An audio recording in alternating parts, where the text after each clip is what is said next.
போட்டித் தேர்வு மாணவர்களுக்கு எனது அன்பான வணக்கம். இழிப்பான இலக்கணம், அதில் தொடர்ந்து சின்ன சின்ன இலக்கண குறிப்புகள், பெரிய விஷயத்திலிருந்து அதனுடைய தொடர்ச்சியாக போகாம பொதுவான சில விஷயங்களை இன்னைக்கு பார்க்கலாம். உவம உருபுகள், இந்த வேற்றுமை உருபுகள் மாதிரி சில உருபுகள் இருக்கு. இந்த போல அப்படிங்கிற உருபு வந்து உவமைக்காக பயன்படுத்தப்படும்.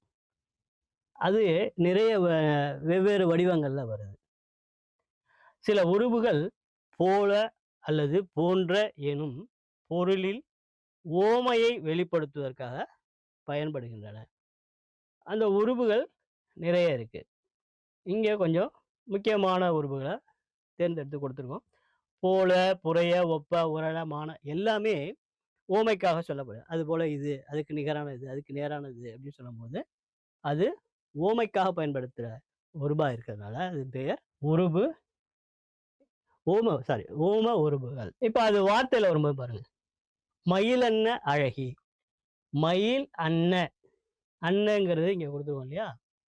அன்னன்னாக்க அது போன்ற, போல, மயில் போன்ற அழகி, மயில் போன்ற அழகியை குறிக்கிற சொல்ல இந்த அன்னங்கிற உருபு வருது.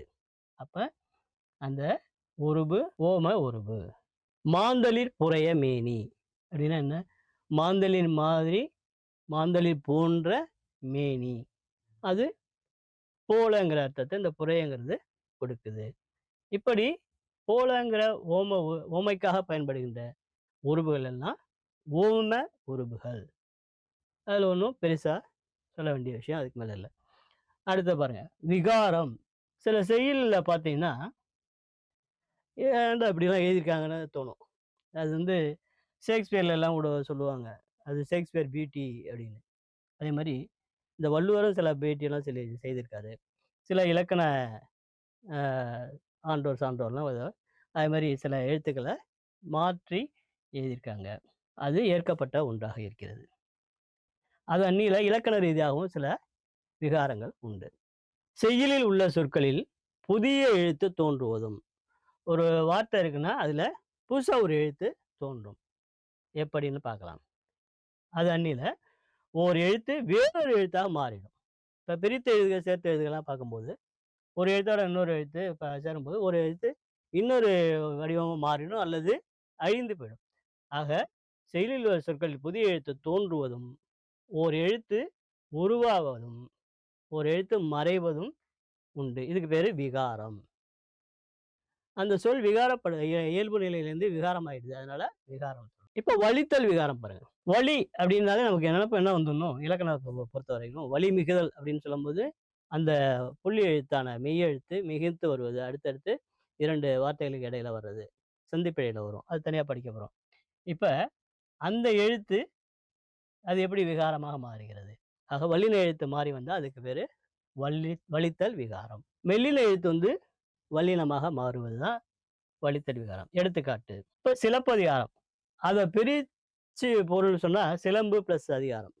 இப்ப சிலம்பு பிளஸ் அதிகாரம் சிலப்பதிகாரமாக மாறிடுச்சு. சிலம்பு எனும் சொல்லில் உள்ள இம், சிலம்பு இம் என்ற எழுத்து இப்பு என மாறியுள்ளது. ஆக சேர்த்து வரும்போது அந்த 2 சொற்கள் இணைந்து வரும்போது இம்மு இம்மு வந்து இப்பாக மாறிவிட்டது. ஆக மெல்லின எழுத்து வல்லினமாக மாறிவிட்டது. ஆக அது வழித்தல் விகாரம். அடுத்த மெல்லினம், அது விகாரப்படுவது மெலித்தல் விகாரம். வல்லினம் மெல்லினமாக மாறுவது. இது ஒரு வார்த்தை செய்யுள்ல வர்றது. தண்டையின் இனக்கிளி கடிவோல் இப்படி இருக்குன்னு வச்சுங்களேன். இங்க தட்டைன்னு வரணும். தட்டைங்கிற சொல்லில் உள்ள சோலில் தார வந்து சொல்லில் இங்கே தட்டை எனும் சொல்லில் உள்ள இட்டு எனும் எழுத்து இன் என மாறி உள்ளது. தட்டைக்கு பதிலாக இட்டுக்கு பதிலாக இன் வந்திருக்கு. ஆக வல்லினம் மெல்லினமாக வருவதற்கு பேரு மெலித்தல் விகாரம். எதுவாக மாறுதோ அந்த விகாரம். அடுத்த நீட்டல் விகாரம். இப்போ சாதாரணமா தம்பி அப்படின்னு சொல்லுவாங்க. அந்த எழுத்துலயே கொஞ்சம் தூரத்துல இருக்கும்போதோ இல்ல வந்து கடிதம் எழுதும்போது அண்ணாதுரை கூட எழுதுவார், தம்பின்னு அழைப்பார். அப்ப தம்பிங்கிறது தம்பி, அந்த பீங்கிற குறில் வந்து பி என நெடிலாக நீட்டப்பட்டிருக்கிறது. இதற்கு பேரு நீட்டல் விகாரம். நீட்டித்து சொல்லப்படுவதனால அது நீட்டல் விகாரம். குறுக்கல் விகாரம், இது குறுகி ஒலிப்பது. எடுத்துக்காட்டு ஐய. ஐயன்னா ஐயைய அந்த ஐய இல்ல. ஐயா எனும் சொல்ல செய்யுள் நடையிலயோ, இல்ல வேறு மரியாதை காரணமாகவோ ஐயன்னு சொல்லுவாங்க. ஐயா அப்படிங்கிறது அதே ஐயாங்கிறதே மரியாதை தான். அதுலயும் அந்த ஐயாவ ஐய அப்படின்னு குனிந்து நயந்து சொல்வதற்கு பேரு குறுக்கல் விகாரம். அந்த யா எனும் நெடில் வந்து ய என மாறியுள்ளதனால் குறிலாக நெடில் வந்து குறிலாக மாறினதுனால அது குறுகி ஒலிக்கிறதுனால குறுக்கல் விகாரம். அடுத்து விரித்தல் விகாரம். எடுத்துக்காட்டு தோன்றும் மே. விரித்து இன்னும் சொல்லப்படுகிற விஷயம் தான் விரித்தல் விகாரம். சொல்லில் மே எனும் எழுத்து கூடுதலாக வரப்பெற்றுள்ளது. தோன்றும்னு கொண்ட போதும். தோன்றும்னு சொன்னாலே போதும். தோன்றும் மே அப்படின்னு சொல்லும்போது அது கூடுதலாக வர்றதுனால அது விரித்து சொல்லப்படுவதனால விரித்தல் விகாரம். அடுத்து தொகுத்தல் விகாரம். எடுத்துக்காட்டு தருவென. தருவெனனா தருக என எனும் புணர்ச்சியில் தருகவும் எனங்கிற 2 வார்த்தைகளும் சேரும்போது புணர்ச்சிலாம் சேரும்போது க, ஏ ஆகிய எழுத்துக்கள் இணைந்து இந்த க, ஏ 2ம் இணைந்து தருக என தொகுக்கப்பட்டு பிறகு தருவென மாறி வந்திருக்கு. ஆக தொகுக்கப்பட்டு இப்படி மாறி வர்றது இப்படி வர்றதெல்லாம் தொகுத்தல் விகாரம். முதல் குறை. முதல் எழுத்து குறைவாக ஒலிக்கப்பட்டால் அதுக்கு பேரு முதல் குறை. இப்ப தாமரை இதழ் அப்படின்னாலும் மறை இதழ்னாலும் ஒண்ணுதான். மறைன்னா இன்னொரு அர்த்தமும் இருக்கு. மறைனா மான் என்றும் சொல்லுவாங்க. ஆக இந்த இடத்துல சொல்லப்படுற விஷயம் வந்து தாமரை இதழ். அதுல தா என்கிற முதல் எழுத்து மறைந்து வருவதால் அதுக்கு பேரு முதல் குறை. அது விளக்கமா சொல்லப்படுது. இங்கே இத்தொடரில் தாமரை எனும் சொல்லில் உள்ள தா எனும் முதல் எழுத்து குறையினால அது முதல் குறை. அடுத்த இடைக்குறை.